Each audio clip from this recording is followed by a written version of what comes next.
हर हर महादेव। दोस्तों, जिंदगी बनाए आसान चैनल में आपका स्वागत करती हूँ।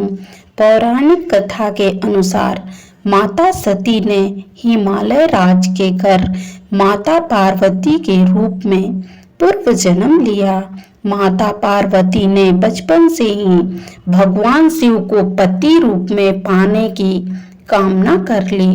गुजरते समय के साथ जब माता पार्वती विवाह योग्य हो गई तो पिता हिमालय शादी के लिए योग्य वर तलाशने लगे थे।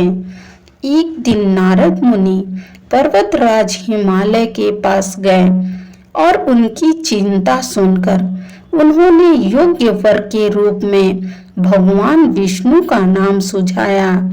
हिमालय राज को भी भगवान विष्णु दामाद के रूप में पसंद आए और उन्होंने अपनी रजामंदी दे दी। पिता हिमालय के रजामंदी को जानकर माता पार्वती चिंतित हो गईं, क्योंकि उन्होंने भगवान शंकर को पति के रूप में पाने की कामना पहले से ही कर रखी थी। इसलिए भगवान शिव को पाने के लिए वो एकांत जंगल में जाकर तपस्या करने का संकल्प लिया। वहां पर उन्होंने रेत से एक शिवलिंग बनाया और अपनी तपस्या करने लगे।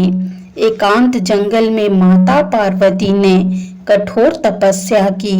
माता की तपस्या से प्रसन्न होकर भगवान शिव ने उनकी इच्छा पूर्ण होने का आशीर्वाद दिया।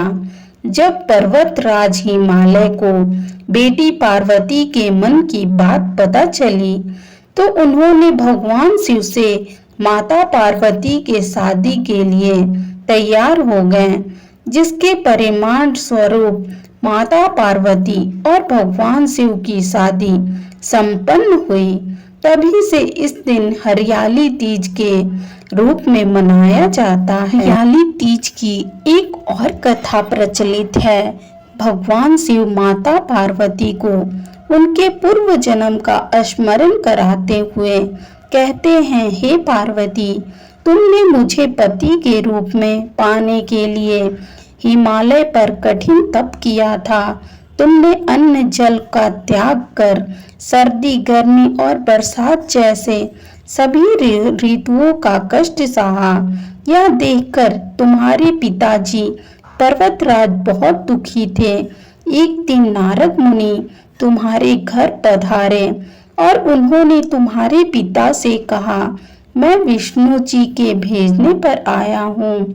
विष्णु जी आपकी कन्या की तपस्या से प्रसन्न हुए हैं और उनके साथ विवाह करना चाहते हैं।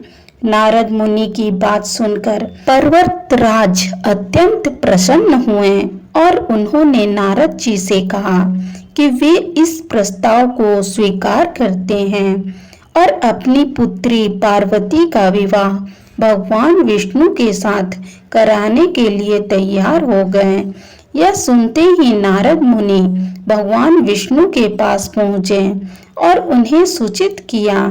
आगे शिव जी माता पार्वती से कहते हैं, लेकिन तुम्हारे पिता ने जब यह खबर तुम्हें सुनाई तो तुम्हें अत्यंत दुख हुआ, क्योंकि तुम मन में मुझे पति के रूप में स्वीकार कर चुकी थी। तब तुमने अपने मन की पीड़ा अपनी एक सखी को बताई। इस पर सखी ने तुम्हें एक घना घोर जंगल में रहने का सुझाव दिया। तुम जंगल चली गई और जंगल में तुमने मुझे प्राप्त करने के लिए खूब तपस्या की। जब तुम्हारे लुप्त होने की बात पिता पर्वतराज को पता चली तो वे अत्यंत दुखी और चिंतित हुए। वे सोचने लगे कि यदि इस बीच विष्णु जी बारात लेकर आए तो क्या होगा। शिव जी माता पार्वती से आगे कहते हैं, तुम्हारे पिता पर्वतराज ने तुम्हारी खोज में धरती पाताल एक कर दिया, लेकिन तुम उन्हें न मिली, क्योंकि तुम एक गुफा में रेत से शिवलिंग बनाकर मेरी आराधना करने में लीन थी।